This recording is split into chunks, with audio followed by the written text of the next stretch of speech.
देखिए, मैं इसकी बैकग्राउंड आपको बताना चाहूंगा।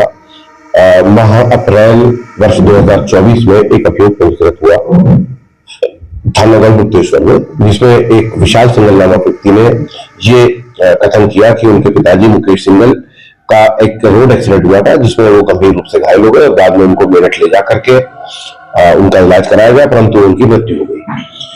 इस संबंध में जो अभियोग रोड एक्सीडेंट का पंजीकृत किया गया था, उसमें विवेचना के बाद पाया गया कि उस वाहन का अज्ञात वाहन का पता नहीं लगा और उसमें फाइनल रिपोर्ट लग गई थी। अब जानकारी हुई है कि जो इंश्योरेंस कंपनीज है, उन्होंने ये अपना पैरेलल इन्वेस्टिगेशन कराया था, जिससे उनको पता लगा कि इस व्यक्ति जो मृतक था उसके नाम पर लगभग 40 करोड़ रुपए से अधिक की इंश्योरेंस पॉलिसीज उनके बेटे ने की थी, जबकि उनकी वार्षिक आमदनी इससे बहुत कम थी, कुछ लाखों में एक वार्षिक आमदनी थी। तो ये डिस्क्रिपेंसीज को उन्होंने जब जांच करी तो पाया कि इसमें बहुत गंभीर फ्रॉड हुआ है और कई सारी पॉलिसीज ली गई है। और उसके बाद ये भी शक जाहिर किया कि इसमें एक्सीडेंट उनके द्वारा करवा करके ये घटना पारित की गई थी। इसके संबंध में एफआईआर को निरस्त कराकर दोबारा पुनर्विवेचना कराने के लिए माननीय न्यायालय से अनुरोध किया गया है। इन मीनवाइल इन्वेस्टिगेशन कंपनीज में जो इंश्योरेंस कंपनीज थी, इंश्योरेंस कंपनीज ने थाना हापुड़ नगर पर भी एक अभियोग पंजीकृत कराया, जिसमें फाइनेंशियल फ्रॉड और अपने पिता के नाम पर पॉलिसीज लेने में बहुत सारे आधार कार्ड, पैन कार्ड और इस प्रकार से बहुत सारे अकाउंट्स को फर्ज करना और उसमें फर्जी आधार कार्ड, पैन कार्ड वगैरह जारी कराए जाने के संबंध में भी प्रयोग किया। इसमें प्राथमिक इन्वेस्टिगेशन के बाद में इस साक्ष्य के आधार पर विशाल सिंघल और उसके अकॉम्प्लिस को जेल भेजा गया है।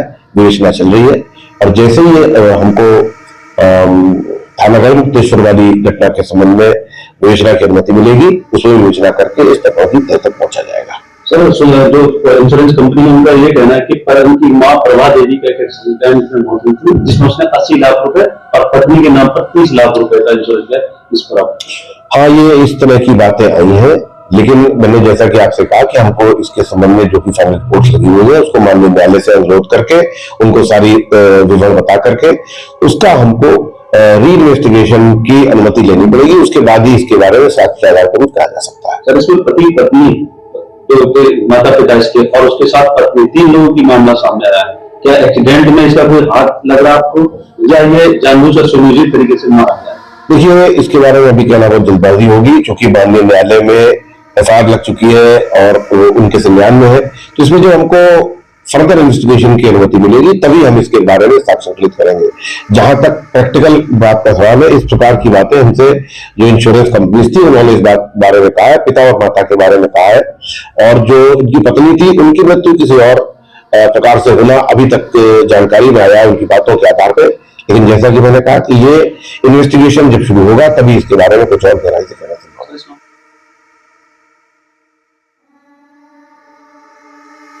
बीमा कंपनी क्या फर्जीवाड़ा आपने कई केस सुने होंगे।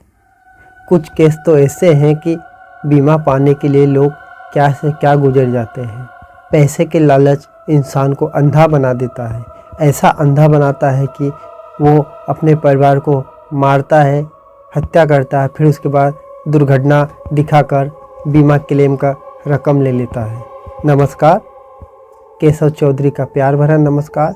काला सच सफ़ेद झूठ की इस कहानी के एपिसोड में आपका बहुत बहुत स्वागत और अभिनंदन है।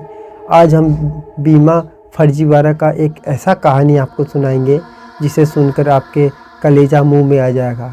क्या कोई पैसे के लालच में इतना गिर जाता है कि अपने परिवार को मारकर बीमा का रकम निकालने की कोशिश करता है। कई बार वो सफल भी होता है, लेकिन कहते हैं कि कहीं ना कहीं दिन झूठ कभी न कभी पकड़ा जाता है और वो झूठ पकड़ाता है और वो अपने दोस्त के साथ पुलिस के हिरासत में है। पुलिस उस पर कार्रवाई कर रही है और अब आगे का क्या होगा ये पुलिस ही बता पाएगा। तो नमस्कार, आज की कहानी शुरू होती है हापुड़ में फर्जी बीमा क्लेम का एक सनसनीखेज मामला सामने आया है।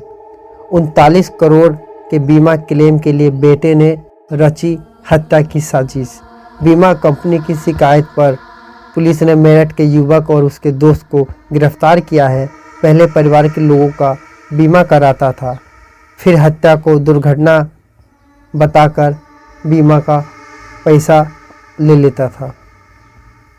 मेरठ का एक युवक पहले अपने परिवार के लोगों का बीमा कराता था, फिर साजिश के तहत हत्या को दुर्घटना बता क्लेम ले लेता था। आरोपित ने माता पिता को 39 करोड़ की कुल 64 पॉलिसी कराई। विशाल की पत्नी की मौत के बाद से उस पर साजिश रचने का आरोप लग रहे थे। उस समय भी उसने बीमा क्लेम के नाम पर 30 लाख रुपए वसूले थे। उसके खाते में मां के बीमा क्लेम के 80 लाख रुपया और पिता के 40 लाख रुपए आ चुके थे। पिता की मौत के बाद 15 लाख सालाना आय वाले फोटोग्राफर के बेटे ने 39 करोड़ का बीमा क्लेम किया तो कंपनी में हड़कंप मच गया। जांच में फर्जीवाड़ा सामने आने पर रिपोर्ट दर्ज कराई गई। अन्य कंपनी ने भी क्लेम को रोक दिया। पुलिस ने आरोपित को युवक जिसका नाम विशाल और फर्जीवाड़ा में उसका मदद करने वाला उसका साथी सतीश को गिरफ्तार कर लिया है। जांच में पुलिस को पता चला कि आरोपित को षड्यंत्र के तहत दुर्घटना कराकर पिता, माता व पत्नी को मौत के घाट उतार देता था। एसपी ज्ञानचंद सिंह ने बताया कि विशाल द्वारा मां बाप व पत्नी की मौत के मामले में दर्ज कराए गए पुराने मामले को एक बार फिर से खोला जाएगा और एक बार फिर से खंगाला जाएगा कि आखिर सच्चाई क्या है। क्या उसने अपने माता पिता और पत्नी को मार दिया था और हत्या का रूप दिखाकर बीमा का पैसा रकम निकाल लिया था क्या, जिसमें कई राज फिर खुलने की आशंका है।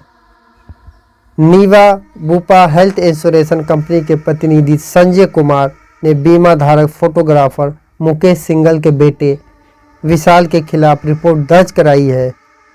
संजय कुमार ने पुलिस को बताया कि मृतक मुकेश सिंघल विभिन्न कंपनियों में बीमा पॉलिसी धारक था और लालच में आके विशाल ने अपने माता पिता को हत्या कर दिया, अपनी पत्नी को भी मौत की घाट उतार दिया।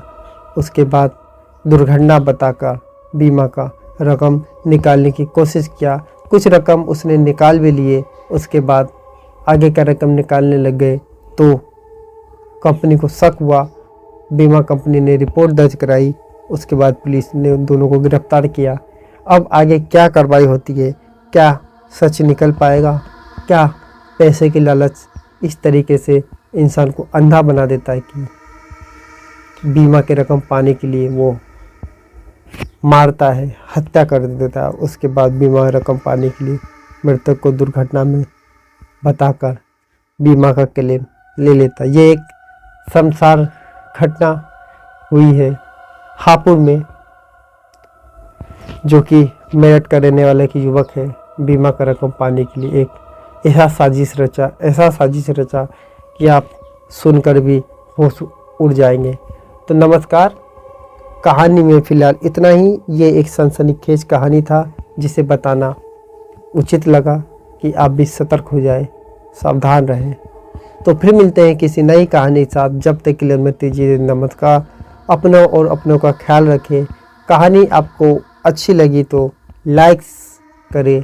इसी तरीके की संक्षिप्त कहानी, क्राइम की कहानी सुनने और देखने के लिए मेरे चैनल को सब्सक्राइब करें। रोज़ाना आपको कहानी मिलेगी, एक से एक अपडेट आता रहेगा। और कहानी को आगे बढ़ाएं, एक दूसरे को शेयर करें। तो फिलहाल कहानी में इतना ही। फिर मिलते हैं किसी नई के साथ। नमस्कार।